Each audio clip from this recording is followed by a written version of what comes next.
You love your partner. You really do. But then the topic of money comes up and suddenly the air in the room gets thick. If this sounds familiar, you are absolutely not alone. Money is the number one cause of stress in relationships. It's the unspoken tension that can turn a loving partnership into a battleground of resentment and blame. It's because money is never just about money. It's about our deepest fears, our biggest dreams, our values, and our sense of security in the world. It's a clear signal that something needs to change. The good news is that there is a way forward, a new way of engaging with each other about your finances that prioritizes connection over conflict and teamwork over tension. It's time to learn how to talk about money so you can start fighting for your future together. Now let's add another layer to this already complicated picture. For many immigrant couples, the challenge of talking about money is amplified by a unique cultural inheritance. Most of us were taught that money is a private, almost taboo topic. For immigrant families, this code of silence is often even more deeply ingrained.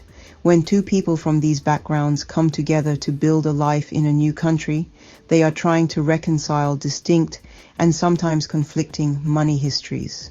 Each partner brings a lifetime of learned behaviors and deep-seated beliefs about what money represents. They might also be carrying the weight of what can only be described as money trauma. Money talk is hard because we bring our entire past to the conversation. We each carry financial baggage packed with childhood lessons and cultural scripts about wealth. These experiences become our financial autopilot. For immigrant households, survival is an identity, honoring sacrifices and building for the next generation. This is why partners often speak different languages when it comes to finances.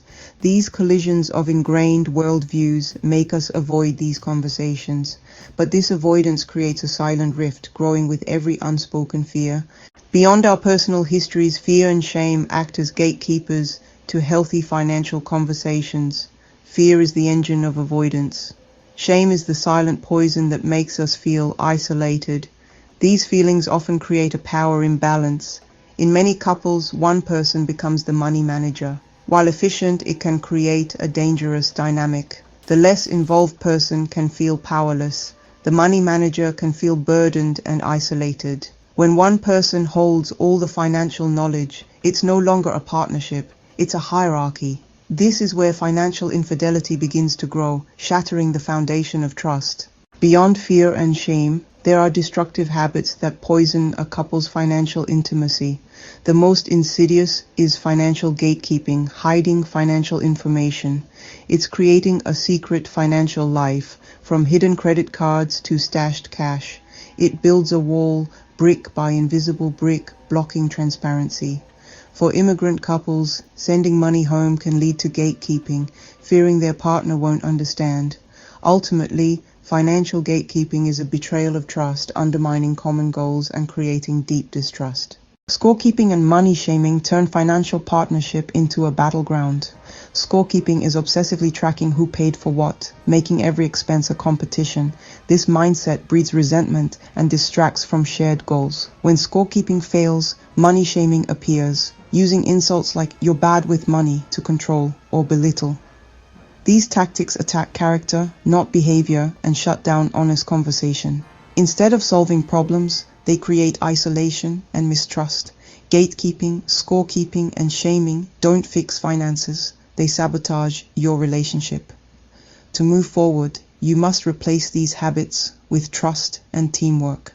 We've named the problems, now let's fix them. You need a new way to talk about money, the L.I.S.T formula. L, lead with love. I, invite transparency. S, set shared goals. T, talk monthly. This isn't about apps or spreadsheets, it's about changing how you communicate.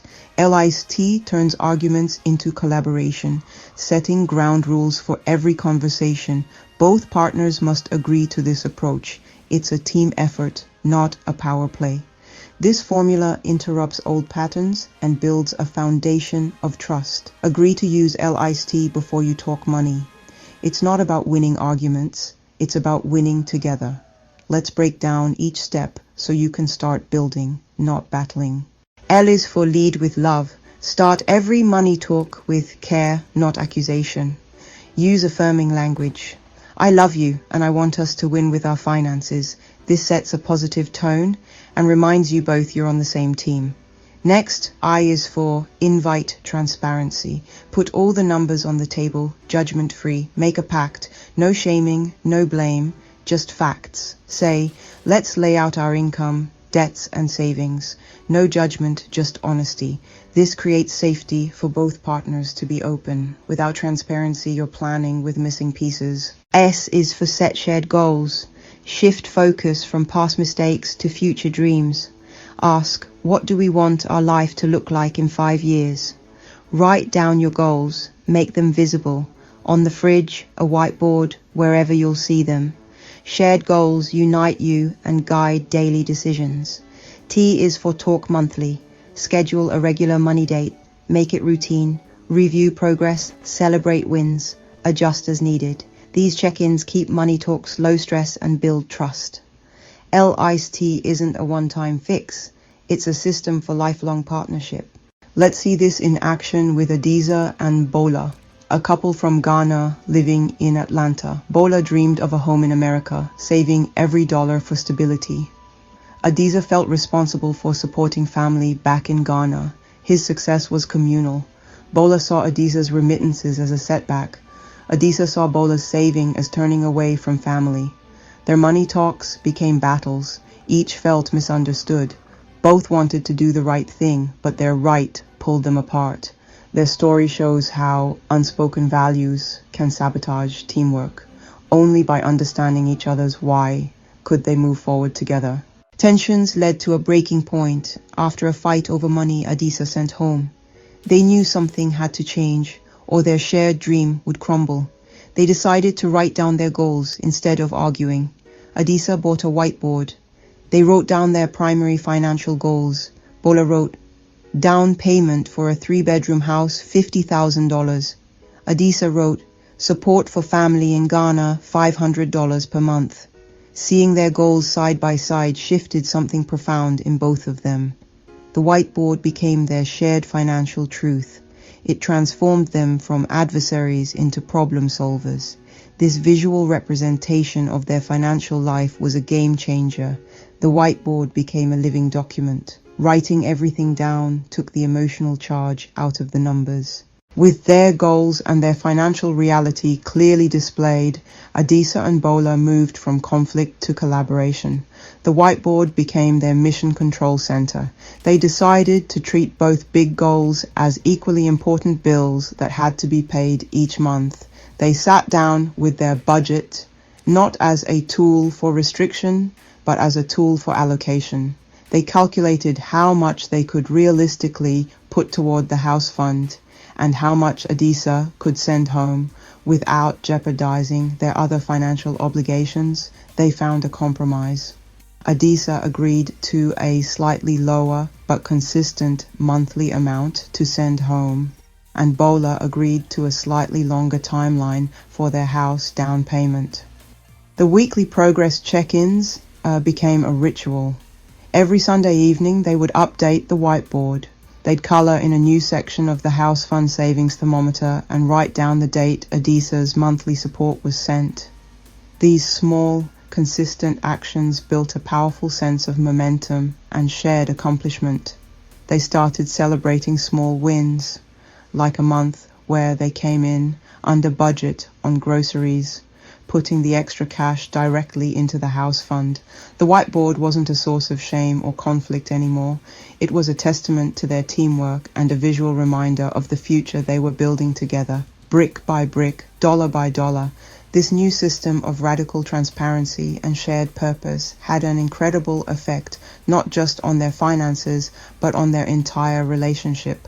The trust that had been eroding was slowly rebuilt, fortified by their weekly huddles and shared successes. They started talking more openly about their fears and hopes, understanding the why behind each other's financial instincts. Bola began to appreciate the deep sense of integrity Adia got from supporting his family, and Adia began to share in Bola's excitement every time their house fund grew. They were no longer guarding their own dreams. They were actively co-investing in each other's.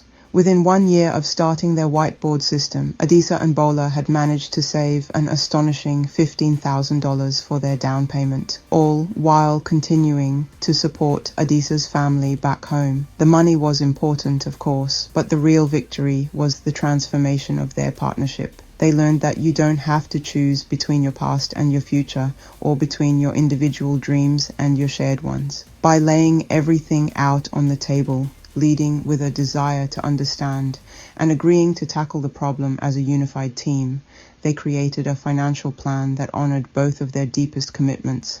They became the rare ones. The goal isn't to never disagree about money. A partnership completely devoid of conflict is often one where issues are buried and resentment festers. Conflict is normal and healthy. The real danger isn't conflict, it's disconnection. The problem isn't the fight, but what it becomes. Does it become destructive or a catalyst for growth? Think of it like a thunderstorm. It clears the air and makes way for new growth. Unhealthy conflict is like corrosive acid rain. Learn to weather storms together. Fight for your relationship, not within it. Success isn't the absence of fights, but your ability to reconnect afterward. Disagree, but still hold hands and know you're on the same team. Throughout this entire conversation, we've talked about money as a source of stress, a catalyst for arguments, and a topic of fear.